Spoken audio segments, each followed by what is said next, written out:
esa iniciativa de Negocios Televisión. Y ahora sí, nos vamos a meter en ese ajedrez, en ese tablero internacional, y lo vamos a hacer a esta hora con la ayuda de José María Viñals, director del Máster en Relaciones Internacionales del IEB. José María, muy buenos días.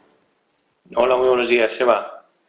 Estamos asistiendo a los ecos de lo que ha dado de sí esa cumbre de la OTAN, el mayor apoyo de la historia de la alianza a un país que no es miembro. Zelensky ha cambiado el tono, parece ya más comprensible ante el hecho de que no puede entrar en la alianza por estar en guerra. Y ese mensaje de Biden, que mira más allá de ese apoyo confirmado, sino que además dice que no se van a rendir nunca, en ese mensaje directo a Rusia. ¿Cuáles son las conclusiones de esa cumbre de la OTAN?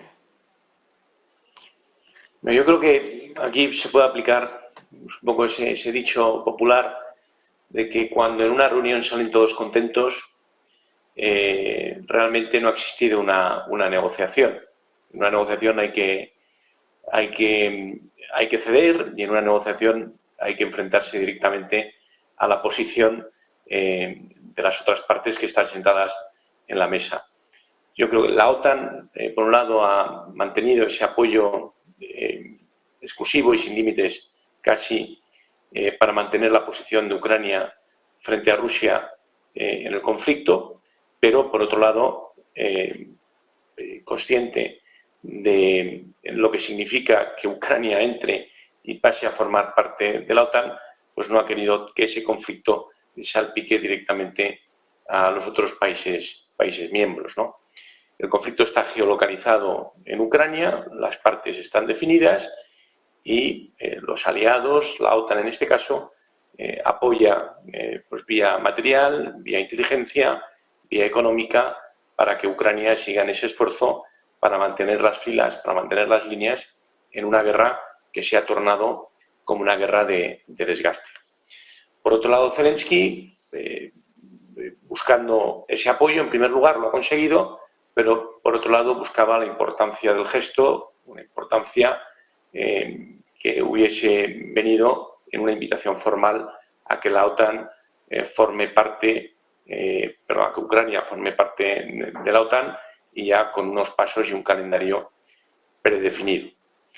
Desde luego que Rusia, China y otras potencias internacionales estaban mirando cada una de las palabras y las declaraciones de los países aliados de la OTAN, y desde luego, pues si ya hemos visto las manifestaciones de algunos de los líderes rusos con esa declaración y con ese apoyo incondicional por parte de Estados Unidos y por parte de Stoltenberg, pues imaginémonos cuáles hubieran sido las consecuencias si hubiese habido una invitación formal o incluso una aceptación de que Ucrania pase a formar parte de la OTAN.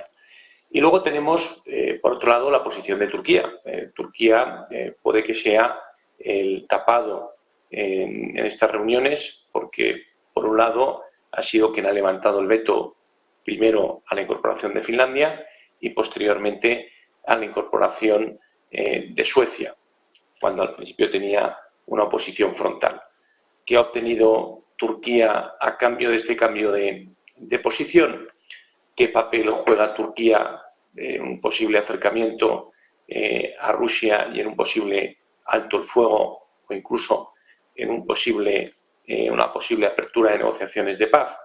Bueno, ahí está también otra de las grandes incógnitas que nos deja esta cumbre de la OTAN. Y finalmente, una vez más, la importancia de lo que está pasando en Asia-Pacífico.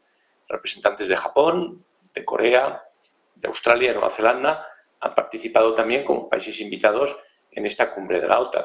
Ya lo hicieron hace un año en la cumbre de Madrid, y esto nos lleva también a pensar que la OTAN está considerando muy seriamente y siguiendo de forma muy exhaustiva lo que está pasando en esa parte del mundo.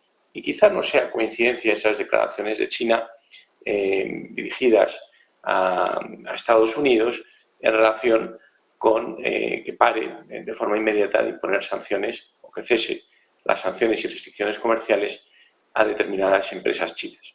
Por lo tanto, vemos que en este tablero de ajedrez está todo mucho más conectado de lo que inicialmente parece, y que por un lado tenemos el juego de ajedrez que se está jugando encima de la mesa, pero por otro lado tenemos otros juegos de ajedrez que de forma paralela se juegan detrás del escenario, debajo de la mesa. Esos recovecos de las negociaciones diplomáticas.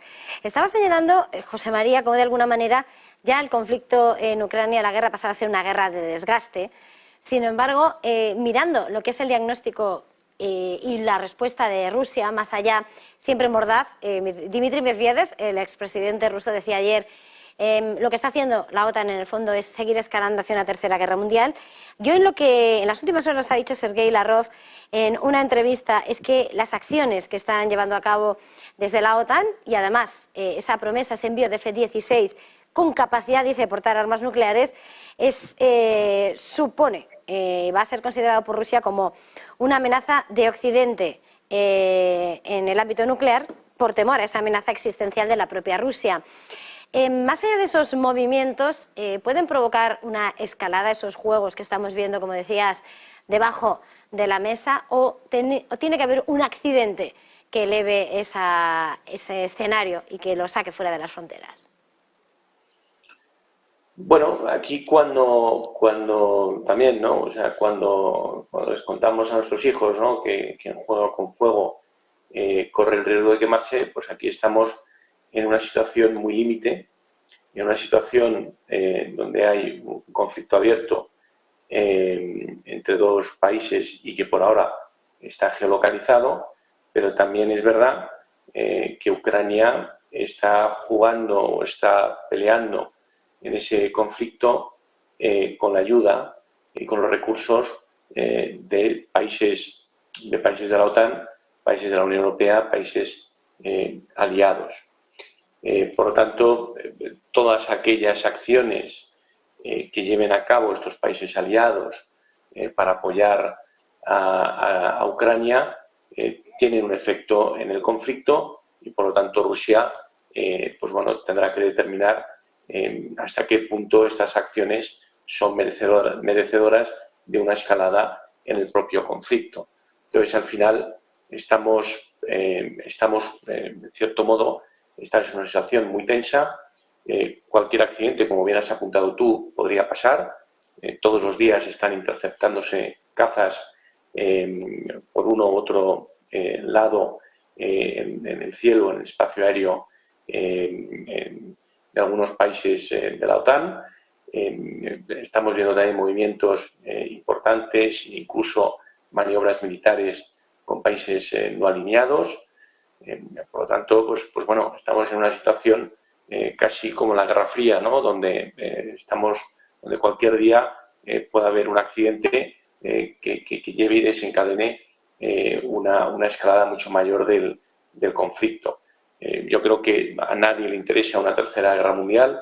Creo que fue Einstein quien dijo no sabemos con qué armas se luchará la tercera guerra mundial, pero lo que sí les puedo decir es que la cuarta guerra mundial se luchará con piedras y con palos, ¿no?, porque los efectos devastadores, ¿no?, con el arsenal que tienen, en este caso Rusia y otros países aliados, ¿no?, que se han posicionado del lado de Ucrania, pueden hacer que de una tercera guerra mundial no haya absolutamente ningún beneficiado. Quiero creer que a nadie beneficia esta situación y quiero creer también que estas declaraciones lo que hacen es un poco la teoría del bazooka, ¿no? Oiga, yo tengo el bazooka aquí, lo puedo utilizarlo, pero sin embargo el hecho de que hable del propio bazooka es una medida disuasoria para que no escale el conflicto, ¿no?